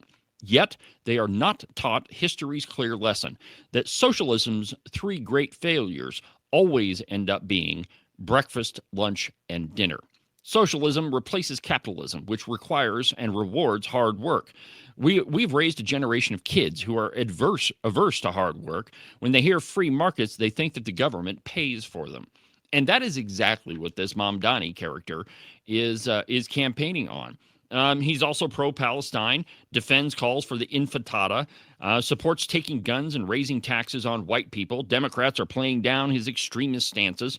It's scary that he was nominated to be the Democrats' mayoral candidate. Wasn't it Thomas Jefferson who said TikTok was why he needed an electoral college? Mamdani is perfect for the young left, victims of liberal college dogma and student loan debt. They feel we should strive for a much more desirable system of socialism. You know, the type of socialism that has never worked anywhere in the world. You know, I've been on the Bullwinkle thing. You have. It's true. Yeah, kind of a kick there. I'm thinking about, watch me pull a rabbit out of my hat. Well, it worked in rehearsal. It never works. Never. You run out of other people's money. Yeah. I mean, and the point is, and I love that phrase, that the three things that socialism leaves out every time is breakfast, lunch, and dinner. Now, if you think that this is only constrained to New York City or Minneapolis, as I told you yesterday on the program, it's not. Yesterday in Sheridan, Wyoming, they had a protest. One of those, I don't know what they were calling it, the good trouble protest. Well, anyway, they had a whole bunch of signs and a couple. I'm going to show you a few of them here in just a second. But just so we're clear here, I sent this message. Go ahead and throw it up on the screen to Becky Mix. Becky Mix is the chairman of the Sheridan County Democrat Party. Here's what it said. Hi, Becky. This is David Iverson. I own Cowboy State Politics. I should have put in parentheses, like you already don't know that. I'll be running a story tomorrow about the protest that was held in Sheridan. Specifically, I'll be discussing a couple of signs a few folks were carrying. I thought I'd give you an opportunity to comment, or if you'd be interested in having a discussion on my program, the show airs between 8 and 10 tomorrow. Thanks very much. Now, if you notice in the picture, throw it up one more time, Ken. The little two dots there at the bottom. At the time I took the screenshot, she hadn't looked at the message, but she has now. And if you looked at my phone, you could tell, yep, she saw the message. So let me just show you one of the signs. And let's see, let me make this big so that you can see it. This one says, stop pretending your racism is patriotism. So why don't we insult an entire segment of the county? Now, I'm not saying that Becky Mix was responsible for all of these signs, but they did hold a party at the Hub on Smith, which is the senior center, basically, pretty much a government building. I don't know if it's privately owned, but we sure as hell give a lot of money to them. And they held a party to create all of these signs at the Hub on Smith. And this one, stop pretending your racism is patriotism. So everybody that loves this country, in other words, is a racist. Thank you, Becky Mix, for bringing this one to us. How about this next one? Beware, tyrants, we are the storm. Now, I thought that it was only Republicans that were calling for violence. If you're asking me, that's exactly what that one is. At least it's not a man bun. That's true. At least he doesn't have a man bun on. But my friends, I'm not exactly sure what that person meant by we are the storm, but that is a common phrase in the left. And the quotation is, we are the coming storm, or beware the coming storm. Now, I'm nicely asking Becky Mix to come on this program, or to, at the very least, issue a public statement saying that her party is not calling for violence when, you can read that. Here, let's throw it up there one more time. There we go. To me, that's what that says. We are the storm. Now, I'd like to know who we is. I'm assuming it's the County Democrat Party. And I would like to know what the storm is that they're talking about. I think it's interesting as I look at it, the red letters, it's like maybe you can take tyrant or storm out of that, but that doesn't really mean anything. It's just, it's typical gibberish that maybe makes somebody feel good, but it doesn't really mean anything. Yeah, I don't know what this is. And there was another one. Let's see here. This one's actually kind of funny. Let me blow it up here so maybe you can see it a little bit better. We need a leader, not a tweeter. I kind of like the president being as transparent as he is. I think it's funny. But the point is, my friends, that words mean things. And, and actually, let's go there next. This is kind of unrelated, but the reason I use the soundbite, words mean things, and let me just play for you the one I usually play on the program.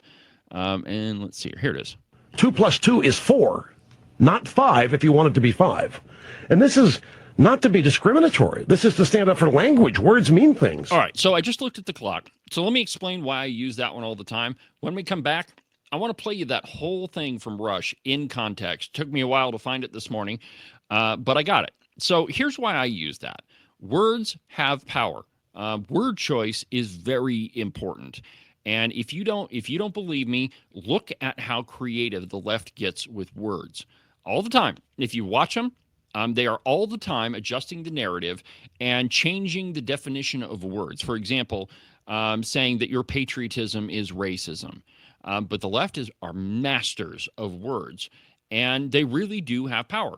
I see no reason why we shouldn't take somebody at their word when they're calling for violence or when they're suggesting violence. I mean, let's be honest, that guy's sign didn't say, stand up and, and riot, but it was an allusion to his brethren, his comrades. Oh, by the way, I got another soundbite for you. And if you don't think that the left absolutely believes all this, communist, socialist stuff, here's Kangaroo Mike Giroux. Listen to this one. I understand what he's saying, and I really do. I understand it very well. I understand how the collective thought, how we need to all think as a collective, and we need to have fidelity. Comrades, vote no on Division 1. Comrades, we all need to think as a collective. All right, so words mean things. When we come back, I'll play you that whole thing in context.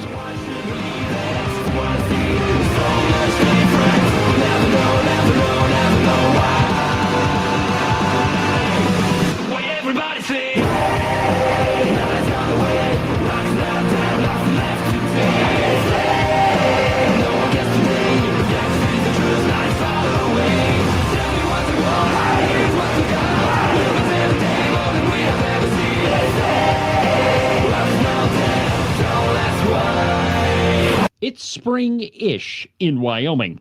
Well, what that means for the uninitiated is that it's going to be 70 degrees one day and then snow 1.5 feet the next. And really, if you don't like those two options, just wait a little bit. The weather will change. I know, it sounds a little stressful, but really you should put your mind at ease and buy a pair of socks from the Buffalo Wool Company. They'll keep you warm and dry even on the nastiest, coldest spring-ish day, and they'll keep you cool and dry even when it's 75 and sunny. To get you a pair, go to their website, thebuffalowoolco.com. Trust me, you're not going to be disappointed.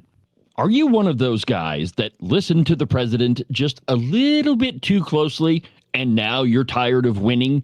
Are you getting the feeling that there's been way too many good things happening in our country and you just can't take it anymore? Well, if you are, and you think you should follow Rosie O'Donnell's example and get the heck out of Dodge, you need to call Rebecca Bextel at eXp Realty. She'll make those foreign country living ideas a reality for you. All you have to do is call 307-699-3519, and she'll make sure some freedom-loving, red-blooded American will now live in the home that you no longer want. If you want to sell your house, or if you want to buy one that's way better than the house you have right now, give Rebecca a call. Again, her phone number is 307-699-3519. I've never felt the freedom like I do. I feel stronger every day, don't you? Well, I can show you how. A new day, a new way. Watch out, I'm only gonna get stronger. A new day, a new way. Watch out, I'm only gonna get stronger. A new day, a new way. Watch out, I'm only gonna get stronger. A new day, a new way. Watch out, I'm only gonna get stronger. I've never felt the freedom like I do. I feel stronger every day. I'm only gonna get stronger. This program is only going to continue to expand. Cowboy State Politics is the most listened to conservative program in the entire state of Wyoming. Over 355,000 downloads, 900 episodes. There's nobody that even comes close. I mean, I wish them good luck. I hope that they work hard. I firmly believe that the more voices, the better. It's just, it's really hard to get to the level of excellence that this program exudes. Okay, so that was a little arrogant, but hey, man, I mean, like you said, Ken, if you're not going to toot your own horn, nobody else will. Spooky music. All right, so before the break, I was showing you some signs from the protests yesterday, and go ahead and throw this one up one more time. So this one says, stop pretending your racism is patriotism. Now, the reason why the left uses terms like racism is it's the one of the few words that you can use that you don't really have to provide any proof for, because the connotations behind that word are so horrible that it automatically puts the person you're talking about on the defensive. They're supposed to say, well, I'm not a racist. There's no evidence that I'm a racist. Well, you have to defend yourself, and there is a large segment of the population that is going to believe that regardless, and say, hey, there had to be a reason why somebody called you a racist.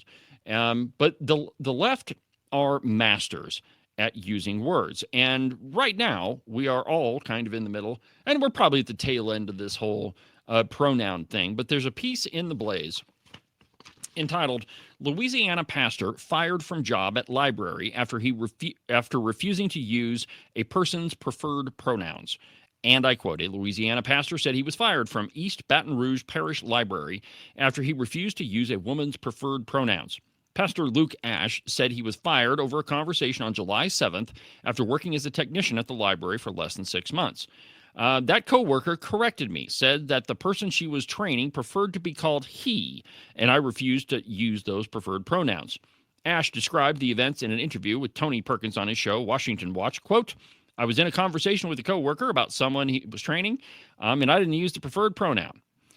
He said they gave me the option to use the person's incorrect biological pronouns, but that he refused. Quote, I'm not going to lie, Ash said. I cannot do it. All right, so one of the reasons why these words, pronouns, all of this stuff are so important to the left is it forces you to agree with something that's not true. So, for example, if we can convince you that a man can become a woman, and that's something that is so fundamental. Like each and every single person on this planet is the product of a male father and a female mother. Every single person. And we all know that, even Mr. Rogers said it, boys are boys, girls are girls.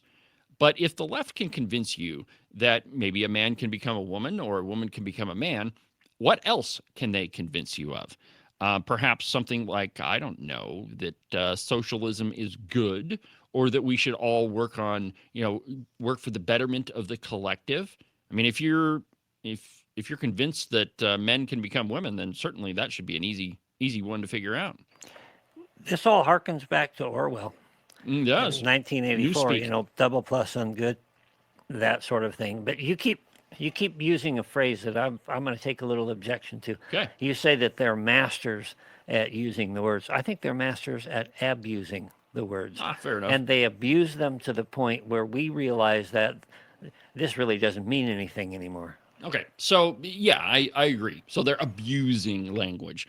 So let me tell you why I use that little soundbite, words mean things. It's because they do. And the words we say convey meaning to another person. Now, I used that little Rush soundbite all over the place, but I want to play for you play it for you in context. Hold on just a second, Ken, and show you what he's talking about. And he's actually talking about marriage and so-called gay marriage. And he's specifically talking about a definition and what that is. You see, because we all have a dictionary, I could go into Diane's library, which is right next door, and bring out a dictionary that's, I don't know, things like 6 or 7 inches thick. But we've all agreed on a common language. And if we can't agree on what words mean, then we can't effectively communicate. So go ahead and play the Rush clip, and then we'll talk about it on the other side. Nobody's denying anybody the right to get married. Marriage, there's a definition for it. It means something. Marriage is a union of a man and a woman. It's always been that. If you want to get married and you're a man, marry a woman. Nobody's stopping you. This is about tearing apart an institution. This is about destroying an institution. It's not about equal rights and fair rights and civil rights. That's the game. That's the illusion that all this is about. They seek to make us poorer through environmental laws and rules. They don't give a damn about elections unless, of course, they win them. When they win elections, they are said to have a mandate to do whatever they wish. If they lose elections, they turn to the courts, like this judge, and the bureaucracy to move their agenda, and the hell with elections. That's where we are. It is not about gay marriage. Marriage is not being denied anybody. Everyone has the equal right to marry somebody of the opposite sex, which is what marriage is. That's the equal protection. It's not marriage if two people of the same sex get married. Call it what you want, make up a new name for it, but it isn't marriage. 2 + 2 is 4, not 5 if you want it to be 5. And this is not to be discriminatory. This is to stand up for language. Words mean things. A microphone's a microphone. It's not a mouth. Marriage is what it is. Discrimination is what it is. All right, so there you go. And the reason I bring that up is we've all agreed upon, well, most of us agreed upon before all this leftist nonsense, on what marriage is. That is a man and a woman coming together to form a union, a family between themselves and God. That is, you can look at Webster's 1828. We can pull out the dictionary that's 7 inches thick in the next room. We can pull out any dictionary you want, and that is what it is. It is not a man marrying a man or a woman marrying a woman.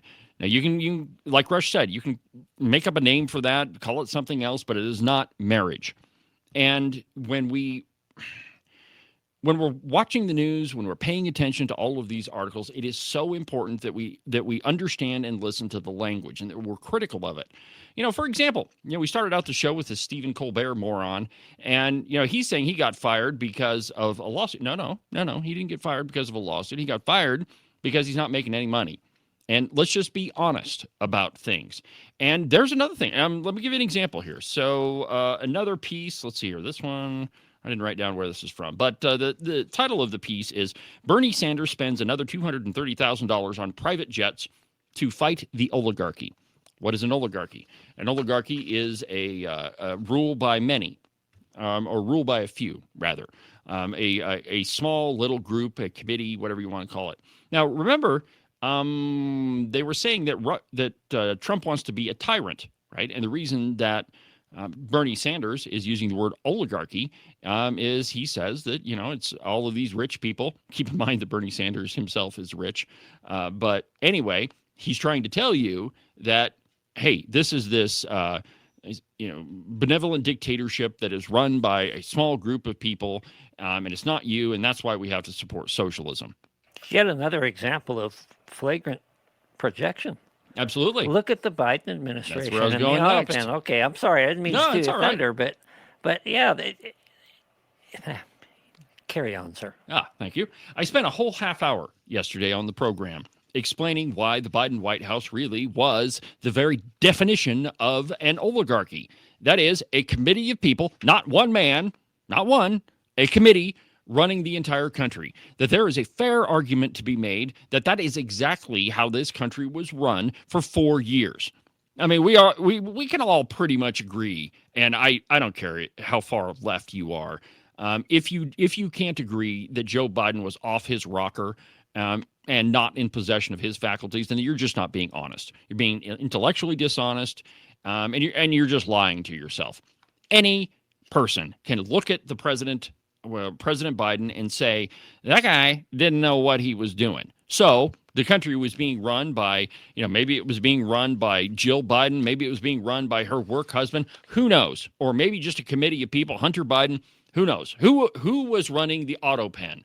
Now, I gave you a story yesterday of, one of the staffers being in charge of the Autopen, that Joe Biden didn't direct all of those pardons, that he just kind of gave some guidelines and said, well, these are the categories. Joe Biden did an interview with the New York Times in which it became pretty darn clear that he was not the one that was directing the use of the Autopen. So that begs the question, who was in charge of the signature of the President of the United States? Because it wasn't him. And I played for you the soundbite from the Oversight Project, and maybe I can play that for you again. You know what? I played it the last couple of days, and I think that you get the point, that it is the signature of the president that guarantees our republic. that the president signs off on, and it literally is his signature. If it's not on there, not legal, it's not a policy. Only the president can sign a bill into law. Well, if you have an oligarchy, a group of people, not the president, who's running the auto pen, then who the heck is running the country? It is an oligarchy. But the reason Bernie Sanders is using that is to try to convince you of something that is not true. Words mean things, my friends. And it's just, the more we go on with this Agent 29, there's no end to it. It just gets deeper and deeper and deeper. So let's, you know what? Let's do something that's a little bit fun. I suppose you've seen the news that there was a CEO who was at a Coldplay concert with his mistress, and he got caught on the Jumbotron. Now, I don't know. I mean, I'm sure he's been telling his mistress for a while that he's going to leave his wife, but this is a surefire way to make that happen. Check this out. I'm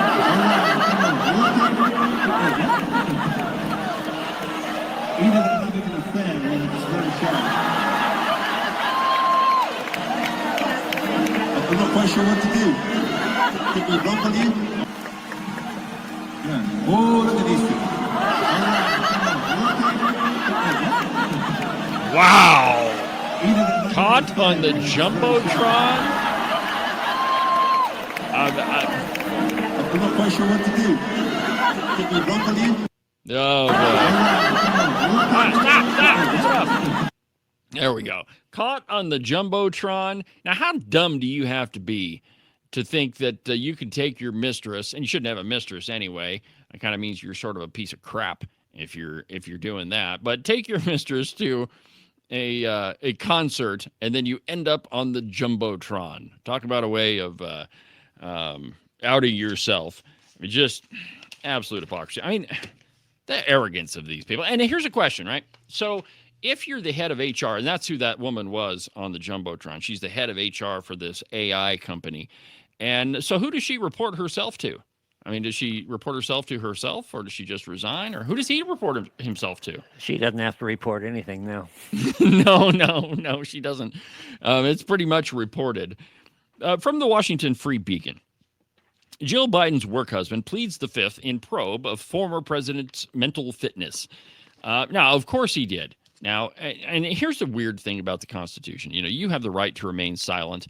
You don't have to say anything. You don't have to incriminate yourself. And the implication is, once you invoke the Fifth Amendment, everybody who is listening shouldn't be presuming that you're guilty just because you took the fifth. Maybe there's some other crime that you would implicate yourself in. And you have the right not to say anything. Well, the trouble is, in politics, when you invoke the fifth, pretty much means you were involved. From the Washington Free Beacon, and I quote, former First Lady Jill Biden's work husband and former Chief of Staff Anthony Bernal refused to testify during a Wednesday interview for House GOP's probe into former President Joe Biden's mental decline, making him the second ex-White House aide to plead the fifth in the investigation. House Oversight Committee Chairman James Comer said he asked Bernal two questions, both of which the former aide refused to answer. Quote, was Joe Biden fit to exercise the duties of the president? And, quote, did any unelected official or family member execute the duties of the presidency? Bernal was particularly close. He had a particularly close aide to the Bidens, with the former First Lady describing their relationship as a, quote, work marriage. If Joe Biden had been in possession of his faculties, I wonder how he would have felt about that phrase. New York Times reporter Katie Rogers wrote in her February book, American Woman, The Transformation of the Modern First Lady from Hillary Clinton to Jill Biden. He also traveled with the first family on vacations and remained a trusted advisor even after the 46th president's disastrous June 2024 debate with President Donald Trump. The proximity gave him an untouchable status, and that's in quotation marks. The former White House official told the New York Post last year.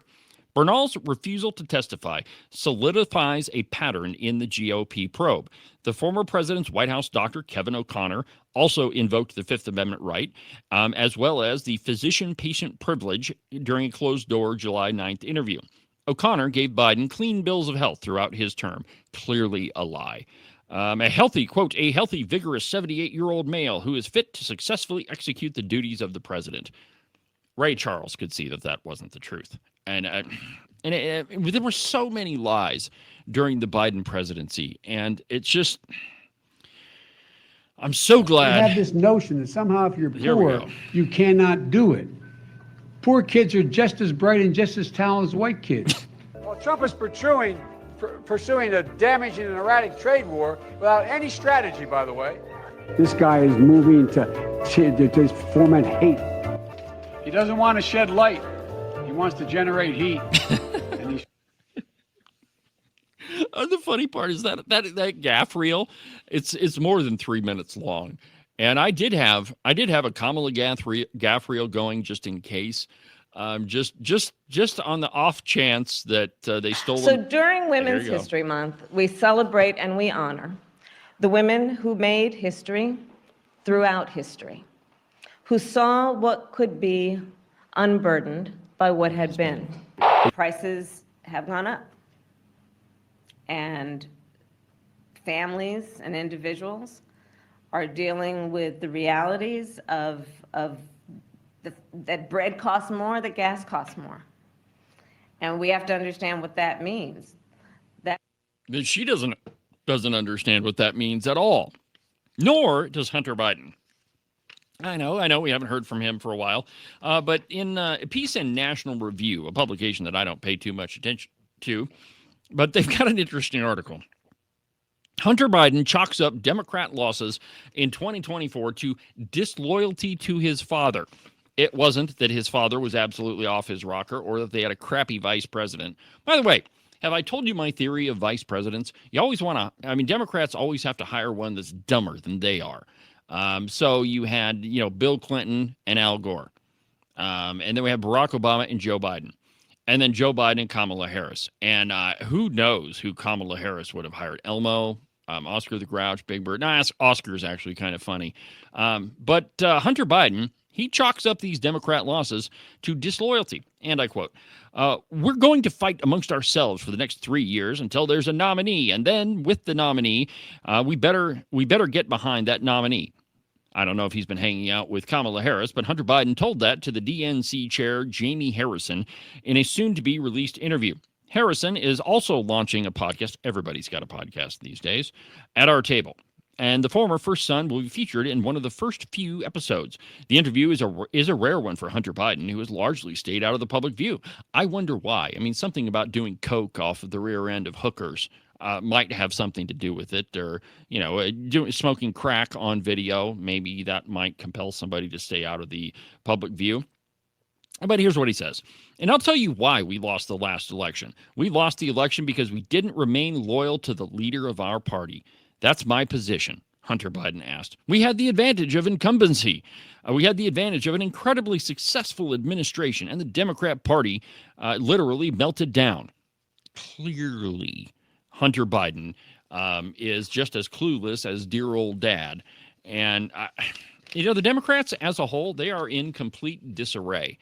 And it's not because they don't have people, in their party that are, are pretty successful people. Like that Shapiro in Pennsylvania. He's a Democrat. I don't agree with 95% of what he says.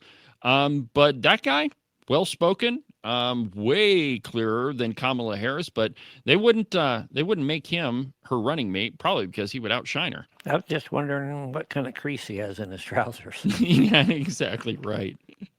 But, the Democrats, they continually choose people. And they're, I've seen some stuff online where Jazzy Jasmine Crockett and AOC are going to be the ticket in 2028. God, I hope so. Please let that be the ticket.